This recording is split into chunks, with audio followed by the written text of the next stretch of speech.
help us or our listeners, and again, and this is for the Gen Z population or people who manage Gen Z. Why is curiosity becoming so essential at the workplace, right? And gaining so much attention? What's the reason? When I first was going to write the book about curiosity, it wasn't getting that much attention. It was getting some attention, but mostly when I set up a Google search, I said, send me any articles, any studies on curiosity. And then, of course, I had to say minus the Mars rover because I was getting inundated Yeah. with that. But I really got very little delivered to my email about curiosity at that time.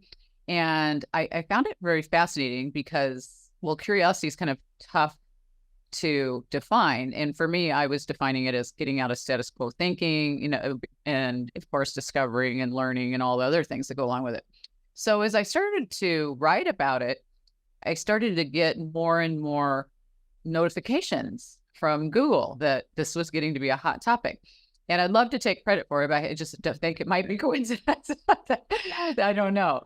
But when I wrote the book, it was not that big of a topic. And now it seems like everybody is talking about curiosity. And I think it's because one thing I discovered in my research is that curiosity is the spark to just about everything that you're trying to fix in the workplace, whether it's innovation, engagement, any of the things that's sucking billions of dollars out of organizations. We know it all comes back to curiosity. I liken it to a match. If you don't spark this light of curiosity, then you're going to lose on engagement, innovation, and motivation, and everything basically that you're trying to improve in the workplace. So I think that it's just the realization of, well, we've kind of started in the middle of this process. If you look at it like baking a cake, you've got ingredients of eggs and flour and milk or whatever you're going to put into your cake,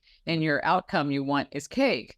Well, if you mix it all together and you put it in the oven and you don't turn on the oven, you don't really get cake. You get something completely different, right? Yeah. And same thing in the workplace. If we know the ingredients are in innovation, engagement, all these things we're trying to fix, but if we don't light the match and start the oven with lighting the match of curiosity, we don't get this productivity and all this. So I think it's the realization of why it's so important now is that people are starting to recognize that curiosity comes before motivation, curiosity comes before innovation, curiosity, all these things. So that's why I work with a lot of organizations to help them build a culture of curiosity.